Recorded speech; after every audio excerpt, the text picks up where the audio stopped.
الله القوي سلطانه الواضح برهانه المبسوط في الوجود كرامه وإحسانه لبيك يا رسول الله صلى الله عليه وسلم لبيك يا محمد ابن عبد الله صلى الله عليه وسلم وعلى آله وصحبه ومن والاه ولا حول ولا قوة إلا بالله العلي العظيم اللهم صل وسلم على سيدنا محمد صلى الله عليه وسلم صلاة تغفر بها الذنوب وتصلح بها القلوب وتنطلق بها العصوب وتلين بها الصعوب وعلى آله وصحبه ومن إليه منسوب. Limpahan puji syukur kehadirat Allah Subhanahu wa Ta'ala yang dimana pada malam hari ini kita sama-sama berkumpul merayakan kelahiran yang agung, kelahiran yang istimewa, manusia yang istimewa, manusia yang penuh dengan kemuliaan, manusia terpuji dan dipuji di langit dan di bumi ya Allah Subhanahu wa Ta'ala, yakni manusia yang ditunggu-tunggu kelahirannya, manusia yang sejatinya akan dirindukan oleh seluruh makhluk, manusia yang sejatinya yang terus manusia berbondong-bondong mencari keberkahannya, yakni baginda Nabi besar Muhammad sallallahu alaihi wasallam. Mudah-mudahan dengan kita duduk di majelis ini di malam 12 Rabiul Awal, malam Allah turunkan rahmatnya yang lebih besar. Amin. Seluruh hajat kita pada malam hari digobol. Seluruh dosa-dosa kita diampuni oleh Allah. Allah bahagiakan hidup kita dunia. Amin. Allah jadikan kita semua dalam husnul khatimah. Amin. Husnul khatimah. Amin. Husnul khatimah. Amin. Hadir majlis pada malam hari ini, kelak kita semua akan bisa memandang wajah indah Nabi Muhammad. Amin. Wajah indah Rasulullah. Amin. Sallallahu alaihi wasallam. Amin ya rabbal alamin. Hadirin yang dimuliakan oleh Allah Subhanahu wa Ta'ala. Mohon maaf suara saya nggak bisa lantang karena dari kemarin kita sudah terus ada acara, sehingga volume suara saya, tapi saya akan berusaha. Izin Rasulullah, dengan izin Allah, insyaallah suara saya bisa terdengar sampai luar. Amin. Insyaallah. Hadirin yang dimuliakan oleh Allah Subhanahu wa Ta'ala. Ahlan wa sahlan bi Rabi'il Awwal. Syahrul barakat. Fihi wulida nabiyina Muhammad sallallahu alaihi wasallam. Selamat datang wahai bulan Rabiul Awal, bulan yang penuh dengan keberkahan. Bulan ini bisa istimewa bukan karena ada Lailatul Qadar seperti bulan-bulan yang lain, seperti bulan Ramadan. Bulan ini bisa istimewa bukan karena ada Dzulhijjah atau 10 hari yang diistimewakan oleh Allah Subhanahu wa Ta'ala seperti mana bulan Rajab, seperti mana bulan Dzulhijjah, seperti mana bulan Dzulqa'dah, atau seperti mana bulan Muharram dimuliakan oleh Allah Subhanahu wa Ta'ala. Bulan ini berbeda dengan bulan yang lainnya. Bulan ini mulia berbeda dengan bulan yang lainnya. Bulan ini mulia hanya karena satu sebab. Bulan ini mulia hanya karena satu sebab. Berbeda dengan bulan yang lainnya, begitu sebanyak sebab Allah menjadikan bulan tersebut menjadi bulan yang mulia. Tapi bulan ini menjadi mulia karena satu sebab. Kemuliaan satu sebab ini bisa mengungguli bulan ini dengan bulan-bulan yang lainnya. Bulan Rabiul Awal agungnya lebih indah, lebih tinggi daripada bulan Dzulhijjah.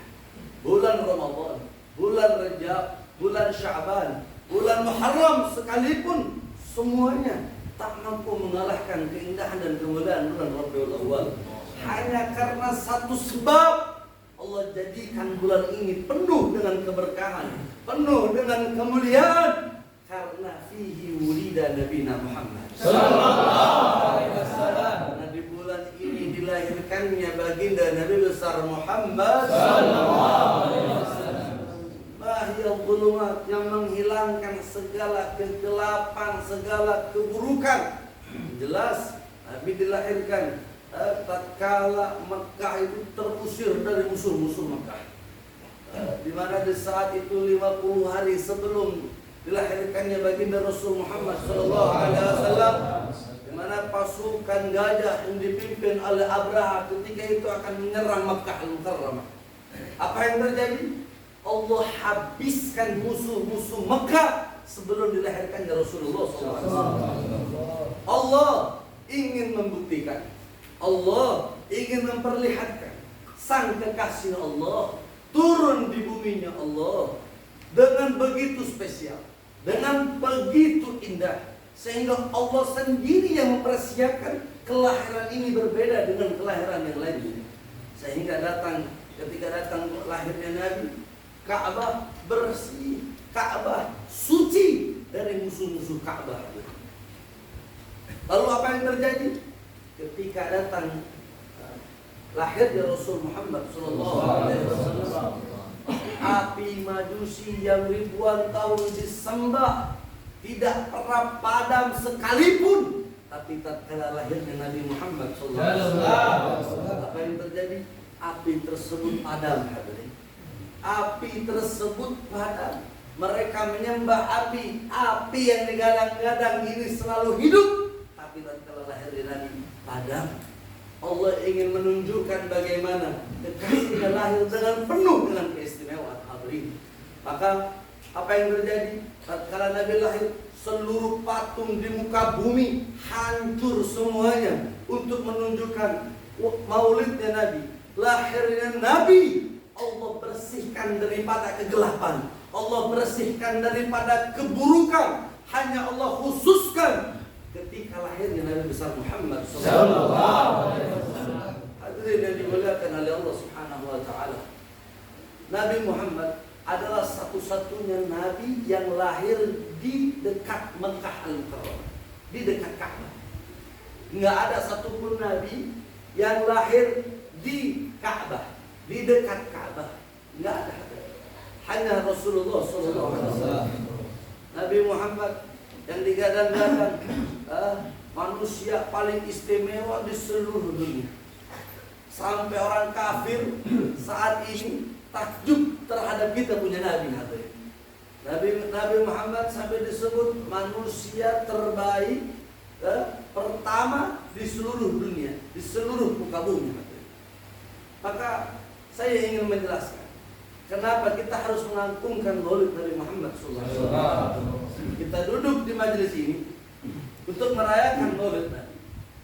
Kita duduk di majelis ini karena kita bergembira dengan kelahiran Rasul Muhammad SAW. Sebagaimana kita berkumpul di majelis ini atas perintah dari Allah Subhanahu wa taala.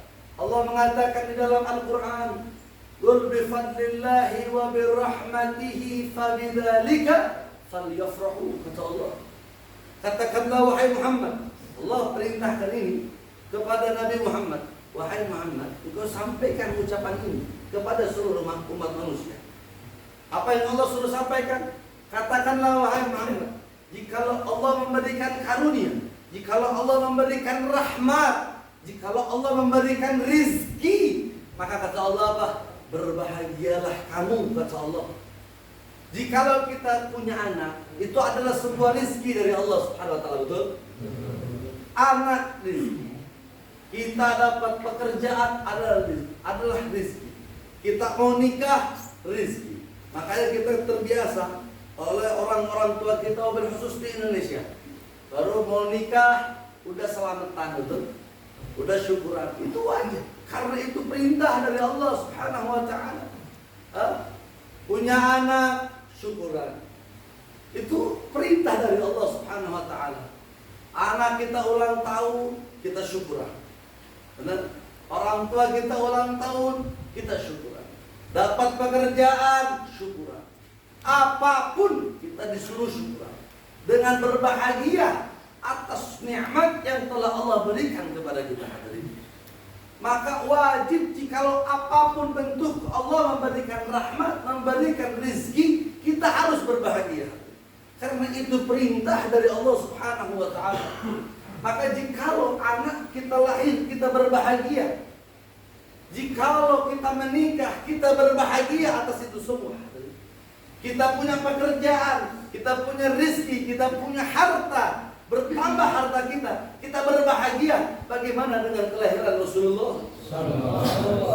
Bagaimana dengan kelahiran Nabi Muhammad? Yang Allah katakan, "Mama arsalnaka illa rahmatan lil alamin." Tidak akan aku utus engkau wahai Muhammad melainkan untuk memberikan rahmat bagi seluruh alam semesta. Bukan rahmat bagi orang Indonesia saja, bukan rahmat buat golongan manusia saja, bukan. Seluruh alam semesta, langit maupun bumi akan diberikan rahmat melalui Nabi Muhammad SAW. Maka ini adalah rahmat yang paling besar, maka lebih wajib daripada kita berbahagia karena anak kita lahir, hadirin. Ini lebih wajib daripada kita berbahagia atas pernikahan kita, daripada kita dapat pekerjaan yang baru. Apapun kebahagiaan yang lain itu rendah jikalau kita melihat bagaimana kelahiran Nabi Muhammad SAW. Maka kelahiran yang agung dipersiapkan oleh Sang Maha Agung, yakni Allah Subhanahu wa ta'ala.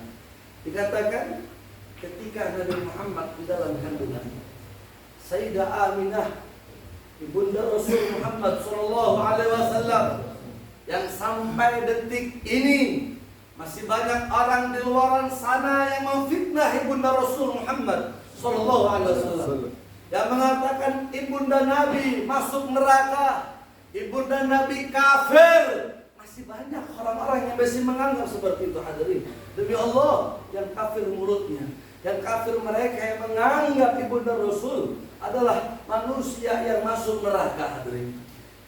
Kita buka bagaimana kemuliaan Sayyidah Aminah tatkala mengandung Nabi Muhammad SAW. Sayyidah Aminah dikatakan sepanjang mengandung Nabi Muhammad itu Sayyidah Aminah didampingi oleh malaikat di Allah Subhanahu wa ta'ala. Allah ciptakan malaikat, Allah tugaskan malaikat hanya untuk mendampingi Sayyidah Aminah, menjaga Sayyidah Aminah. Kemanapun Sayyidah Aminah berada, di situ pasti ada malaikat yang selalu mendampingi Sayyidah Aminah. Sayyidah Aminah selalu diperhatikan oleh malaikat Allah Subhanahu wa ta'ala sampai detik-detik akan lahirnya Nabi Muhammad sallallahu alaihi wasallam. Sayyidah Aminah seorang wanita solehah. Solehahnya saking luar biasa ya Sayyidah Aminah, sampai mampu mendengar suara yang tidak bisa didengar oleh manusia seperti biasa. Di malam hari, satu malam Sayyidah Aminah mendengar suara yang berkata, "Guli idza waladtihi u'iduhu bil wahid min syarri kulli hasid thumma sammihi Muhammadan." Itu suara terdengar oleh telinga Sayyidah Aminah. Suara tersebut bukan berasal dari sekitaran rumah Sayyidah Aminah, bukan. Suara tersebut berasal dari langitnya Allah Subhanahu wa ta'ala. Suara tersebut berasal dari Allah Subhanahu wa ta'ala. Dan itu terdengar oleh Sayyidah Aminah, terdengar oleh ibunda Rasul yang mengatakan, "Katakanlah." Sayyidah Aminah disuruh berucap, disuruh mengulang ucapan dari suara tersebut. Guli, katakanlah, sesungguhnya aku hanya berpasrah kepada Zat yang Maha Tunggal, yakni Allah Subhanahu wa ta'ala. Zat yang Maha Satu, yakni Allah Subhanahu wa ta'ala. Dan aku berlindung kepada Allah Subhanahu wa ta'ala dari kejahatan, dari keburukan orang-orang yang hasud terhadap anakku ini. Tsumma sammihi Muhammadan. Kemudian namakan anak ini Muhammad. Siapa yang memberi nama? Allah Rabbul Alamin.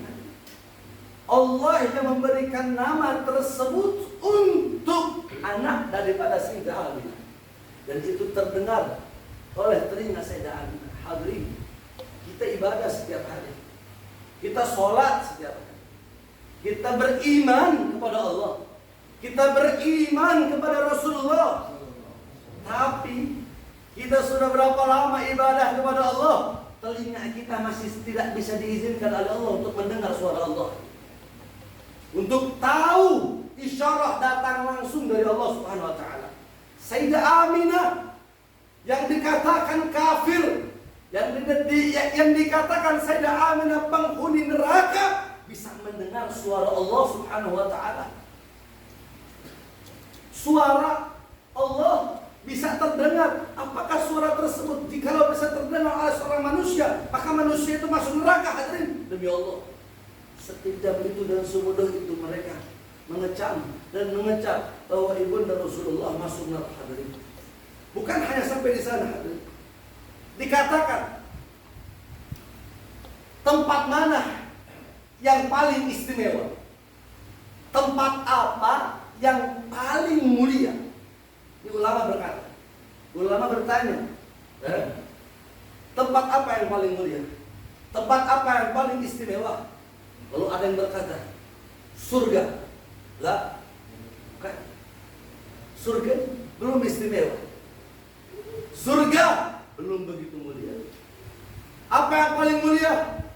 Tanah yang menghimpit jasad Rasulullah SAW. Tanah yang menghimpit jasad Rasulullah adalah tempat sebaik-baik tempat, tempat yang paling mulia di antara tempat yang lainnya. Surga kalah mulianya dengan tempat tanah yang menghimpit jasad Rasulullah SAW. Jikalau hanya tanah yang menghimpit jasad Rasulullah bisa menjadi tempat terbaik di alam semesta ini, bagaimana tubuh Sayyidah Aminah ibunda Rasulullah Sallallahu Alaihi Wasallam, tubuh yang menghimpit jasad Rasulullah 9 bulan lamanya di perutnya, dia gendong Nabi, dia kandung Nabi 9 bulan, maka jasad seperti itulah jasad yang akan masuk nerakanya Allah Subhanahu Wa Taala. Wallah, demi Allah, jasad tersebutlah yang akan pertama kali memasuki surganya Allah Subhanahu Wa Taala.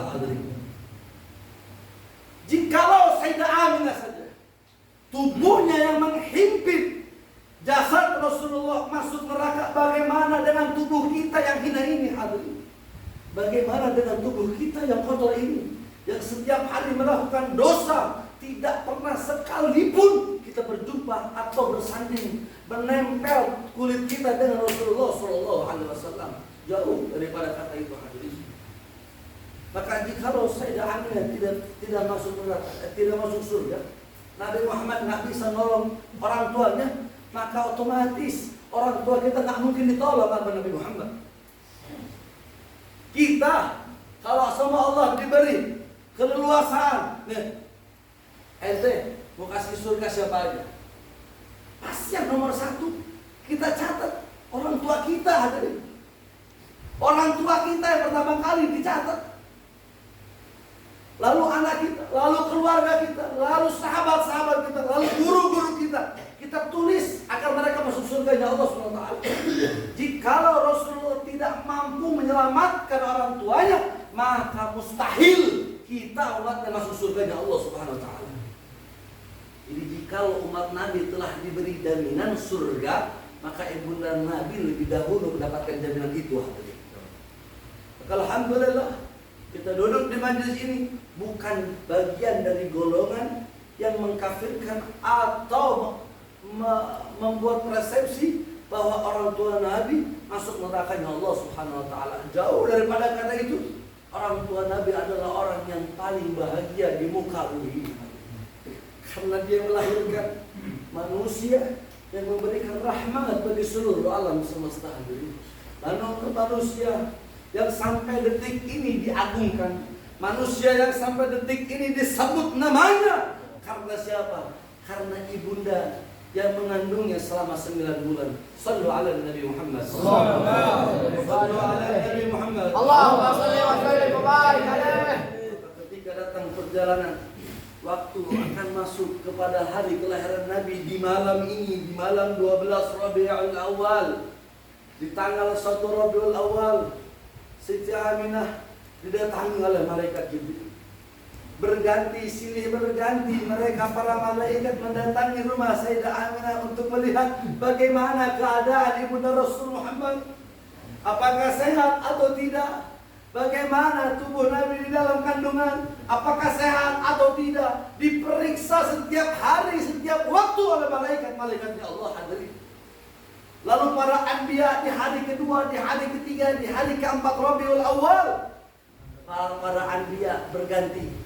Dari Nabi Adam mendatangi Sayyidah Aminah, Nabi Allah Ibrahim alaihissalam mendatangi Sayyidah Aminah. Seluruh para anbiya mereka menanti kedatangan Nabi Muhammad.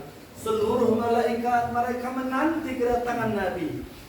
Hadirin, bayangkan, malaikat itu diciptakan sama Allah, dihidupkan sama Allah. Jibril diciptakan sama Allah dari sebelum penciptaan Nabi Adam, turun ke muka bumi. Ribuan tahun lamanya seluruh malaikat tersebut menanti kekasih Allah itu lahir. Gimana mereka tidak rindu? Gimana mereka benar-benar tidak benar-benar mereka itu sampai setiap hari yang dilihat setiap pintu surga ada nama Allah Muhammad Rasulullah. Setiap pintu-pintu arasy tertuliskan nama Allah Muhammad Rasulullah. Di setiap tiang-tiang arasy tertuliskan nama Allah Muhammad Rasulullah. Seluruh para malaikat setiap hari hanya dibayang-bayangi dengan nama Muhammad Rasulullah. Para malaikat hanya diberikan kabar bagaimana keindahan sosok Muhammad Rasulullah, seorang nabi dari Nabi Adam sampai Nabi Isa alaihissalam. Itu Allah menceritakan kepada mereka bagaimana keagungan Nabi Muhammad SAW. Sehingga Nabi Musa sampai memohon kepada Allah untuk meminta dirinya menjadi umat Nabi Muhammad, dirinya untuk bisa hidup bersama Nabi Muhammad, dirinya bisa hidup sezaman dengan Rasulullah SAW. Karena mereka benar-benar dirinya dibuat penasaran oleh Allah Subhanahu wa taala bagaimana sosok yang indah tersebut, sang kekasih Allah yang bernama Muhammad Rasulullah sallallahu alaihi wasallam. Maka ribuan tahun namanya tersebut mereka menanti kapan Allah menurunkan sang kekasihnya Muhammad Rasulullah sallallahu alaihi wasallam. Maka ketika diberikan kabar bahwa detik-detik kelahiran kekasih Allah itu lahir hadir, maka lihat bagaimana para anbiya tersebut tidak sabar kedatangan sang kekasih Allah ke muka bumi. Mereka ingin melihat bagaimana wujud kekasih Allah itu diwujudkan oleh Allah, dilahirkan oleh Allah, dimunculkan oleh Allah Subhanahu wa taala. Maka lihat di malam 12 Rabiul Awal apa yang terjadi? Ketika Sayyidah Aminah sudah bersiap akan persalinannya untuk melahirkan Rasulullah SAW, dan ini disaksikan oleh 4 wanita solehah, Fatimah binti Abdullah, Tuwaibah, Ummu Aiman, dan Ummu Syafa. 4 wanita ini yang meriwayatkan bagaimana kelahiran Rasulullah SAW. Hadirin, di langit di malam ini dari Isya semua bergemuruh malaikatnya Allah, bergemuruh para anbiyanya Allah. Langit berisi dengan suara subhanallah walhamdulillah wala ilaha illallah wallahu akbar. Saut menyaut silih berganti, terus semua malaikat bergemuruh, langit berisik dengan kalimat tersebut. Untuk apa? Mereka tak kuasa menahan rasa rindu mereka untuk melihat wujudnya kekasih Allah Muhammad Rasulullah sallallahu. Terus berganti sampai malaikat itu menghias langit, setiap pintu langit, setiap lapisan langit itu dihias oleh malaikat untuk menyambut kelahiran Nabi Muhammad sallallahu alaihi wasallam. Hadirin, di buminya Allah pada tanggal 12 Rabiul Awal, pada tanggal 11 Rabiul Awal itu cuaca langit enggak panas, enggak dingin. Enggak panas, enggak dingin. Yang biasanya berisik, enggak. Di siang hari tanggal 11 itu hening, sepi. Lihat bagaimana Allah ingin menunjukkan sang kekasihnya lahir di muka bumi. Maka tatkala kelahiran Nabi, itu berisiknya ada di langitnya Allah. Berisiknya gandeng-gandeng ada di langit. Seluruh penduduk bumi tidak ada yang tahu ini ada yang lahir adalah manusia yang agung, hadirin. Lihat bagaimana Allah mempersiapkannya. Maka tatkala lahir, hadirin, apa yang terjadi? Sayyidah Aminah mengatakan, ketika aku mengandung anakku ini, aku tidak seperti ibu-ibu yang lain. Ketika ibu-ibu yang lain merasakan berat mengandung anaknya, aku tidak sedikit pun merasakan berat ketika mengandung anakku ini, kata Sayyidah Aminah. Tanya istri-istri, ketika mengandung anaknya, tanya ibu ente, orang tua ente, ibumu tanya di rumah, apakah ketika mengandung dirimu merasakan berat atau tidak? Pasti jawabannya berat. 9 bulan kau bawa di dalam perut ibumu merasakan berat. Tapi lihat Rasulullah di dalam kandungan ibunda tercintanya 9 bulan tidak merasakan sedikit pun rasa berat. Lalu apa yang terjadi? Dikatakan oleh Sayyidah Aminah, aku tidak merasakan mual sedikit pun seperti mana ibu-ibu yang lain merasakan mual ketika mengandung anaknya, hadirin. Semua ibu ketika mengandung pasti merasakan mual ketika mengandung anaknya. Tapi berbeda ya dengan Sayyidah Aminah. Tidak sedikit pun merasakan mual, hadirin. Merasakan anak hayang utah. Seetik pun tidak ada. Tidak ada. Lalu Sayyidah Aminah mengatakan, anak ketika selama aku mengandung anakku ini, anakku tidak pernah menendang perutku seperti mana ibu-ibu yang lain tatkala mengandung anaknya di dalam perut menendang perut ibundanya. Kadang sampai tendangannya sampai kena ke ulu hati, itu yang membuat ibu tersebut sampai muntah. Karena apa? Anaknya di dalam perut menendang-nendang. Bagaimana Rasulullah? Tidak sedikit pun menendang-nendang perut ibundanya. Maka ulama katakan Nabi Muhammad itu bakti kepada orang tua bukan hanya ketika hidup, bukan. Tapi di dalam perut Nabi Muhammad sudah bakti terhadap orang tuanya. Sallu ala Nabi Muhammad. Allahumma shalli wa sallim. Sallu ala Nabi Muhammad. Allahumma shalli wa sallim alaihi. Ini khususnya dari Allah Subhanahu wa taala untuk baginda Rasul Muhammad sallallahu alaihi wasallam.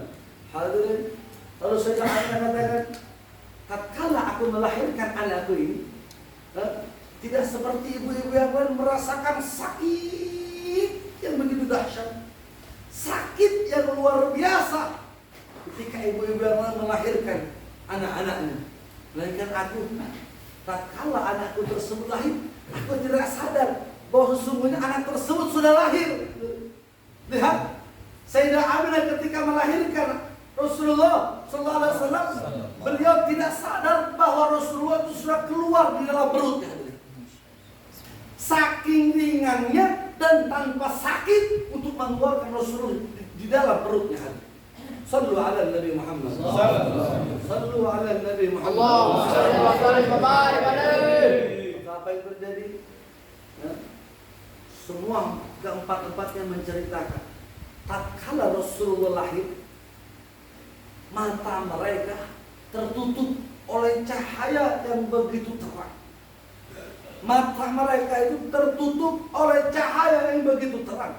Sampai dikatakan, ku mencoba untuk memfokuskan mataku, untuk melihat bagaimana keadaan anak tersebut. Ku berusaha terus-menerus sehingga aku mampu melihat anak tersebut sedang sujud menghadap Ka'bah. Rasulullah lahir menghadap Ka'bah. Tangannya mengepal. Tak lama tangannya mengepal. Telunjuknya menegak. Sambil nangis anak tersebut mengatakan Allahu Akbar kabira walhamdulillahi katsira wa subhanallahi bukratan wa asila. Hadirin, lihat Nabi Muhammad sallallahu alaihi wasallam lahir langsung memuji Allah, lahir langsung mengagungkan Allah Subhanahu wa taala.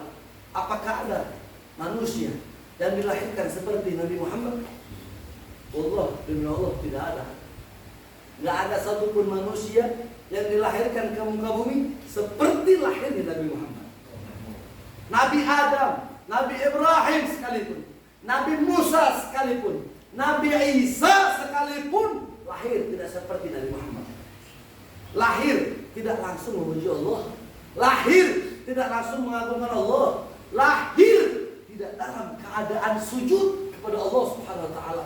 Tidak, itu hanya Nabi Muhammad.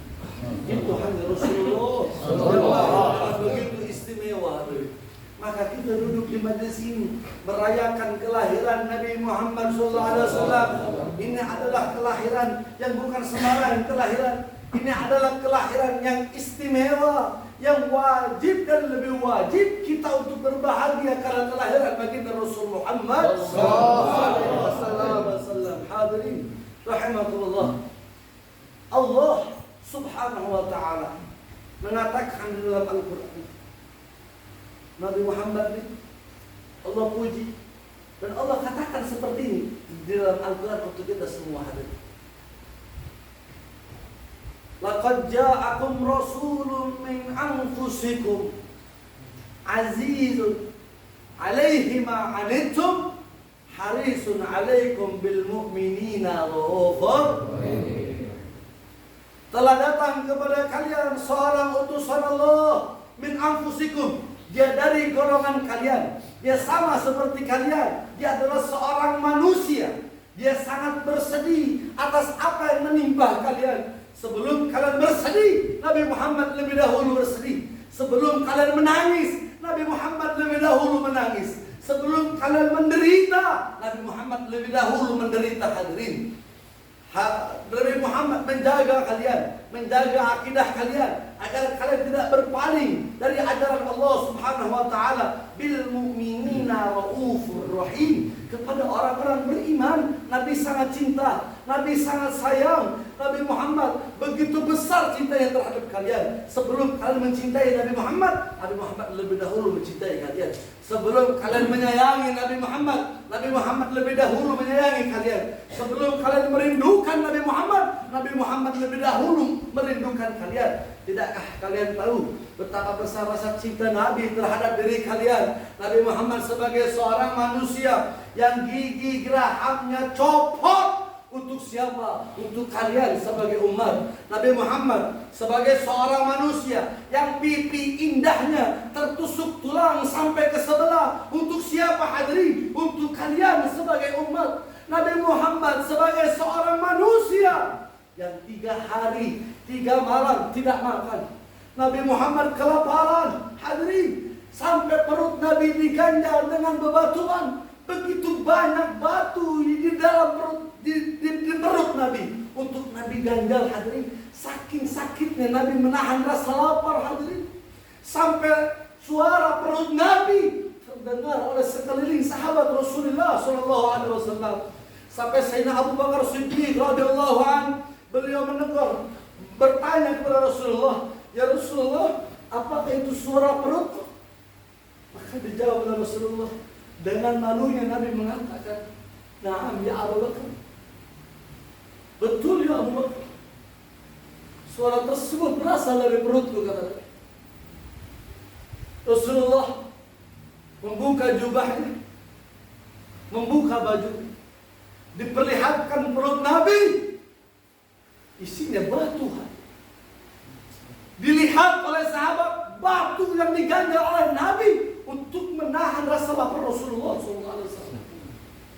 Semua sahabat yang menyaksikan keadaan Nabi tersebut menangis, hadirin. Sahabat semuanya menangis karena melihat tak tega melihat Rasulullah 3 hari 3 malam tidak ada sesuatu satupun yang dimakan oleh Rasulullah SAW. Rasulullah kelaparan untuk siapa hadirin? Rasulullah kelaparan bukan untuk keluarganya, bukan untuk anak cucu keturunannya, bukan untuk sahabat Nabi Muhammad, bukan. Nabi Muhammad kelaparan untuk kalian sebagai umat Nabi Muhammad. Sallu ala Nabi Muhammad. Tidakkah kalian tahu Nabi pagi, siang, malam, kehujanan, kepanasan, Nabi Muhammad berdarah untuk siapa? Untuk kalian sebagai umat Nabi. Saking besar cinta Nabi terhadap diri kalian. Pernah satu waktu Sayyidah Aisyah radhiyallahu anha, Sayyidah Aisyah melakukan satu pekerjaan yang Nabi Muhammad senangi. Nabi Muhammad bergembira atas sesuatu perkara yang dilakukan oleh Sayyidah Aisyah.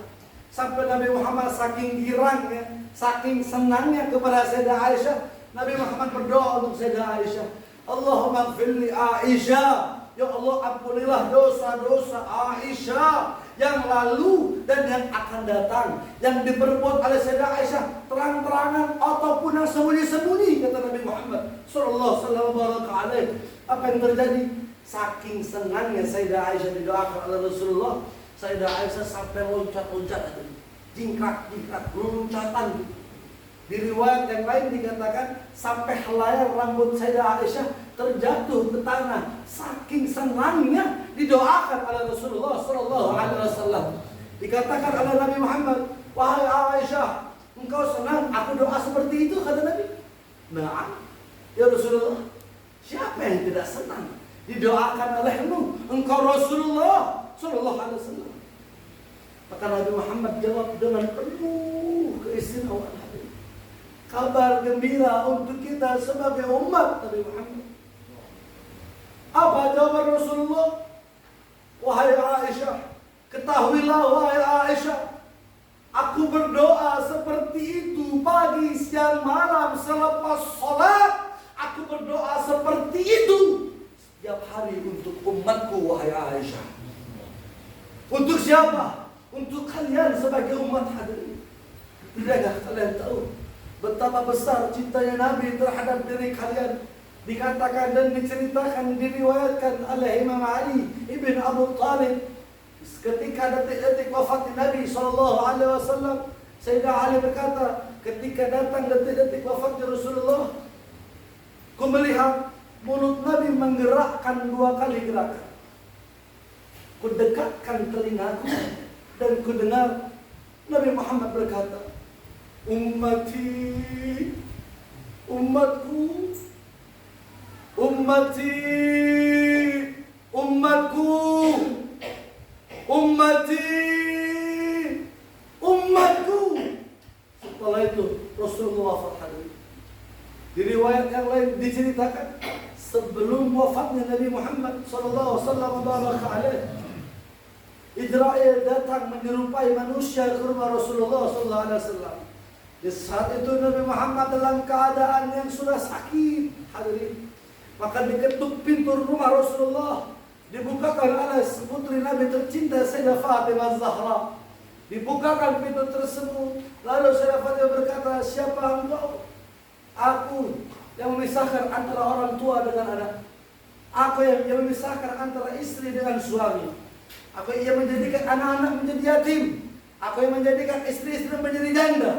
Aku yang memisahkan antara kehidupan dengan kematian. Aku adalah maut. Aku datang ke tempat ini untuk mencabut nyawa kekasih Allah yang bernama Muhammad Rasulullah. Maka menangis Sayyidah Fatimah di saat itu, hadirin. Dipeluklah Rasulullah SAW. Setelah lama dipeluk, Sayyidah Fatimah tersenyum karena mendengar kabar bahwa jangan bersedih wahai Fatimah, engkau adalah manusia pertama yang akan menyusulku kelak, dan engkau adalah manusia pertama yang akan memasuki surganya Allah Subhanahu wa taala. Shallu ala Nabi Muhammad. Allahumma shalli wa sallim wa barik alaihi. Dimuliakan oleh Allah Subhanahu wa taala. Atas Rasulullah bertanya dan berkata kepada Idrail, ya Idrail, apa dasarmu, apa alasanmu datang ke tempat ini? Ada apa wahai Idrail? Maka dijawab oleh Idrail, ya Rasulullah, Allah menitipkan 2 pesan untukmu. Engkau disuruh milih, kata Allah. Apa wahai Idrail? Yang pertama, apakah engkau memilih Allah atau engkau memilih dunia? Jikalau engkau memilih Allah, akan datang kewafatanmu hari ini pula ya Rasulullah. Jikalau engkau memilih dunia, akan Allah panjangkan umurmu sampai hari kiamat. Maka dijawab oleh Rasulullah, ya Khalili Idrail, wahai kasih ke Idrail, tentu Allah adalah tujuan hidupku. Tentu aku milik Allah, karena Allah adalah tujuan hidupku.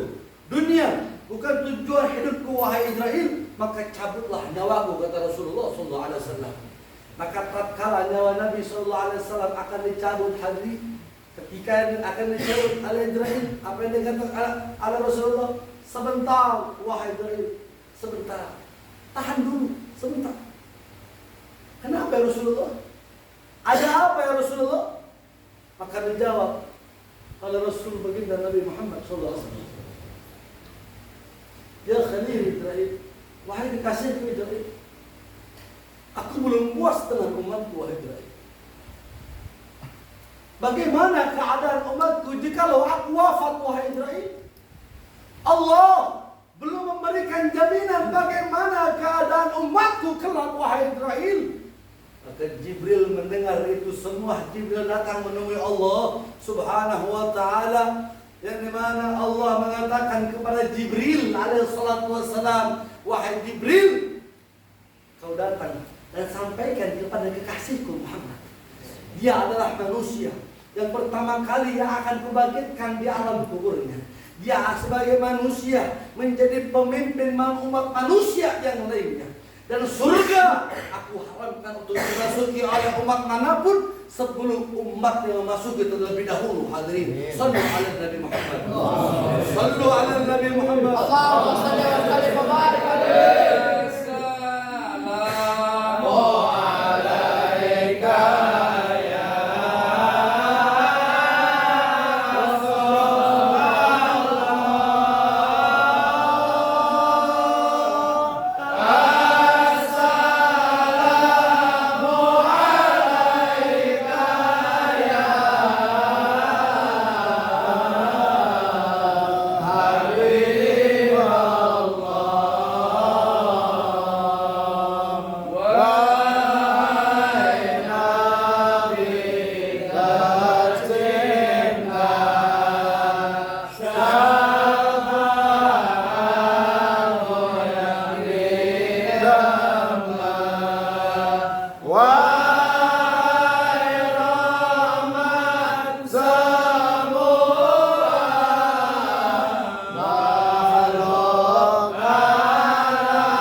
mendengar jaminan dari Allah Subhanahu wa ta'ala bahwa umatnya akan memasuki surganya Allah Subhanahu wa ta'ala, maka Nabi Muhammad berkata kepada Idrail, ya Khalil Idrail, saat ini aku telah lega, saat ini aku telah puas, karena Allah telah memberi jaminan itu terhadap umatku Idrail. Maka saat ini lakukan tugasmu, cabut nyawaku, kata Nabi SAW. Hadirin, tatkala Allah memberikan roh, itu Allah berikan dari atas subun-ubun sampai ke kaki. Tapi tatkala Allah cabut roh, Allah cabut dari kaki sampai ke kepala ubun-ubun. Tatkala nyawa Nabi dicabut baru sampai sini, hadirin, Nabi Muhammad mendesak. Oh, dicabut lagi nyawa Nabi. Nabi Muhammad mendesak. Oh, dicabut lagi nyawa Nabi. Nabi Muhammad mendesak. Oh, ya Khalil Israel, wahai kekasihku Israel, apakah rasa sakit ini tatkala dicabut nyawa, kata Nabi? Maka dijawab oleh Israel, "Na'am ya Rasulullah." Betul ya Rasulullah. Rasa sakit seperti itulah tatkala dicabut nyawa. Di samping Nabi ada cawan berisi air. Nabi letakkan tangan Nabi, lalu Nabi hapus seluruh keringat yang membasahi wajah indah Rasulullah Sallallahu Alaihi Wasallam. Lantas Nabi bertanya kembali kepada Israel, "Ya Khalil Israel, wahai kekasihku Israel, apakah rasa sakit seperti ini pula yang nanti akan dirasakan oleh seluruh umatku, wahai Israel?" Maka dijawab oleh Israel, "Na'am ya Rasulullah, rasa sakit seperti itu pula yang nanti akan dirasakan oleh seluruh umatku ya Rasulullah." Maka tatkala Nabi Muhammad mendengar ucapan dan jawaban dari Israel, Nabi Muhammad dalam sakit sakaratul mautnya, dalam keadaan tak berdaya, lemas, Nabi Muhammad sakit menahan rasa sakit tersebut. Karena dalam keadaan sakit tersebut, Nabi Muhammad berusaha mengangkat kedua tangannya, hadirin. Dalam keadaan lemas, dalam keadaan lemah Nabi, dalam keadaan sakit, Nabi berusaha mengangkat kedua tangannya, hadirin. Nabi berusaha, tatkala tangan tersebut berhasil Nabi angkat, Nabi berdoa kepada Allah, dan doa tersebut adalah doa terakhir Nabi Muhammad, doa yang menutupi kehidupan Nabi Muhammad, doa terakhir Rasulullah dan tangisan terakhir Nabi Muhammad. Nabi Muhammad sambil menangis, meneteskan air mata karena mendengar jawaban dari Israel tersebut. Nabi Muhammad sambil menangis berdoa kepada Allah, "Allahumma khaffif ala ummati fi syakaratul maut." Ya Allah, ringankanlah beban rasa sakit sakaratul maut seluruh umatku ya Allah. Mereka tidak akan mampu. Aku Nabi mereka, aku pemimpin mereka ya Rabb. Mereka tak akan mampu menahan rasa sakaratul maut ini ya Rabb. Maka berikan seluruh rasa sakit sakaratul maut mereka kepada aku ya Rabb. Lihat apa yang terjadi hari ini. Doa terakhir Nabi setelah itu Nabi wafat. Dikatakan dan doa tersebut Allah gobul. Doa tersebut